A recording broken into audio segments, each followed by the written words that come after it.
नमस्ते। आज हम एक ऐसी कहानी की बात करने वाले हैं जो एकता की ताकत के बारे में है। और सच कहूं तो ये कहानी दिल को छू जाती है। तो चलिए सीधे कहानी में उतरते हैं। कल्पना कीजिए एक छोटे से शांत और हरे भरे शहर की। और इसी शहर में रहते थे चार भाई। और उन्हीं की कहानी आज हम सुनेंगे। तो सबसे पहले मिलते हैं कहानी के हीरोज से। चार भाई, प्रियांशु, नीलांशु, प्रियम और प्रीतेश। और इनका जो छोटा सा घर था ना, वो सिर्फ ईंट और पत्थर का नहीं था। अरे वो तो प्यार, हंसी मजाक और एक दूसरे के कभी न टूटने वाले साथ से बना था। मतलब सुबह आंख खुलने से लेकर रात के सोने तक उनकी पूरी दुनिया एक दूसरे के आसपास ही थी। स्कूल जाना हो, खेलना हो, पढ़ना हो, सब कुछ साथ साथ। और इसी सब कुछ शेयर करने से उनके बीच एक ऐसा बॉन्ड बन गया, एक ऐसा बंधन जो किसी भी हाल में टूटने वाला नहीं था। और मजे की बात यह है कि हर भाई अपने आप में यूनिक था। प्रियांशु जो सबसे जिम्मेदार था, वो था टीम का लीडर। नीलांशु जो बहुत बुद्धिमान था, वो था टीम का थिंक टैंक। प्रियम जिसका दिल बहुत नर्म था, वो था टीम का इमोशनल कोर। और प्रीतेश जो सबसे बहादुर था, वो था टीम की असली ताकत। मतलब चारों मिलकर एक कमाल की, एक जबरदस्त टीम थे। लेकिन जैसा हर कहानी में होता है, बहुत जल्द उनके इस मजबूत रिश्ते का एक इम्तिहान होने वाला था।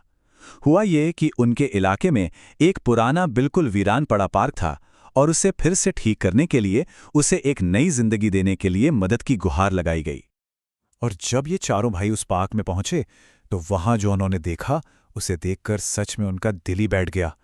हर तरफ कचरा ही कचरा, बेंचें टूटी फूटी। ऐसा लग रहा था जैसे सालों से किसी ने इस जगह की सुध ही नहीं लियो। काम वाकई में बहुत बहुत बड़ा था।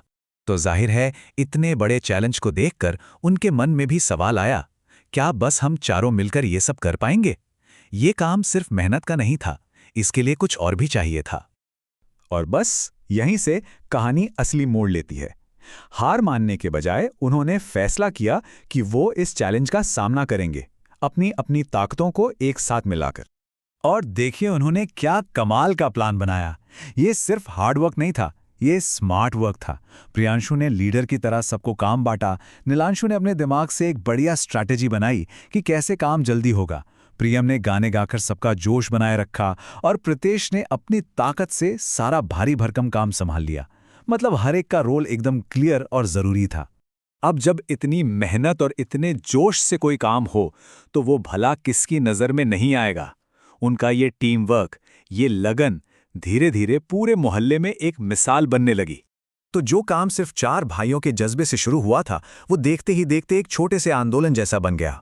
उनको देखकर, उनसे प्रेरणा लेकर आस पड़ोस के दूसरे बच्चे, दूसरे लोग भी मदद के लिए आने लगे। अब वो पार्क सिर्फ उनका नहीं, बल्कि पूरे समुदाय का प्रोजेक्ट बन गया था। और इसका नतीजा, अरे नतीजा तो कमाल का था, हैरान कर देने वाला।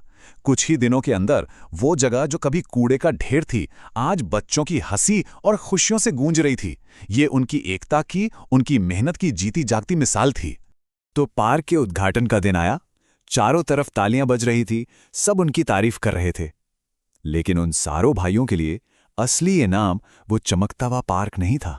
नहीं, असली इनाम तो वो सबक था जो उन्होंने इस पूरे काम से सीखा था। वो ये बात अच्छी तरह समझ गए थे कि अकेले शायद वो बहुत मजबूत होंगे, लेकिन जब वो एक साथ थे तो उन्हें कोई नहीं हरा सकता था। उनकी एकता, वही उनकी सबसे बड़ी सुपर पावर थी। और इस पूरे एक्सपीरियंस का सार क्या था? बस यही कि एकता, मेहनत और प्यार किसी भी मुश्किल से मुश्किल काम को आसान बना सकते हैं। उन्होंने ये बात सिर्फ सुनी नहीं थी, बल्कि करके देखी थी। उन्होंने सीखा कि जब ये तीनों चीजें साथ हों तो कोई भी मुश्किल बड़ी नहीं लगती। और उनकी ये कहानी पूरे इलाके के लिए एक मिसाल बन गई।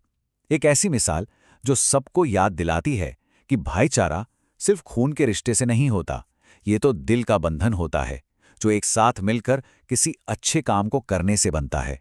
तो ये कहानी खत्म होते होते हम सब के लिए एक सवाल छोड़ जाती है कि हमारी अपनी जिंदगी में हमारे आसपास ऐसा कौन सा पार्क है जिसे हम सब मिलकर ठीक कर सकते हैं, संवार सकते हैं। सोचिए, अगर हम भी अपनी अपनी ताकतों को दूसरों के साथ मिला लें, तो हम सब मिलकर क्या कुछ हासिल नहीं कर सकते।